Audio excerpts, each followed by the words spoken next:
Welcome to new TV Telugu. గత కొంతకాలంగా నందమూరి కుటుంబంలో విభేదాలు చోటు ఉన్న సంగతి తెలిసిందే. ఎన్టీఆర్, బాలకృష్ణుల మధ్య మనస్పర్ధలు తలెత్తుతున్నాయని పలు వార్తలు వినిపిస్తున్నాయి.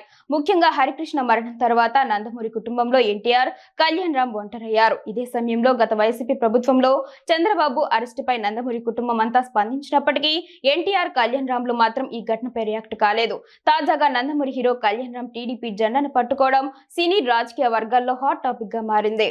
కళ్యాణ్ రామ్ తెలుగుదేశం పార్టీ జెండాను పట్టుకున్న సంఘటన నరసరావుపేటలో జరిగింది. కళ్యాణ్ రామ్ నరసరావుపేటకు వచ్చినప్పుడు నందమూరి అభిమానులు, తెలుగుదేశం పార్టీ కార్యకర్తలు ఆయనకు ఘనంగా స్వాగతం పలికారు. నరసరావుపేటలో చాలా చోట్ల భారీ ఫ్లెక్సీలను ఏర్పాటు చేశారు. నందమూరి యువసేన అనే అభిమానుల సంఘం కళ్యాణ్ రామ్ రాకను పురస్కరించుకొని పోస్టర్లు, ఫ్లెక్సీలను ఏర్పాటు చేసింది.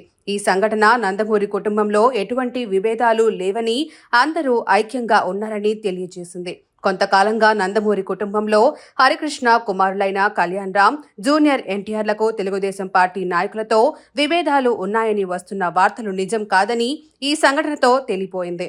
నారా లోకేష్ కూడా ఇంతకు ముందు నందమూరి కుటుంబంతో తమకు ఎటువంటి విభేదాలు లేవని స్పష్టం చేశారు. ఇటీవల లోకేష్ సైతం జూనియర్ ఎన్టీఆర్ ఫ్లెక్సీని తన చేతితో పట్టుకొని అభిమానులకు అభివాదం చేశారు. దీంతో వీరి మధ్య ఎలాంటి విభేదాలు లేదని స్పష్టమైంది.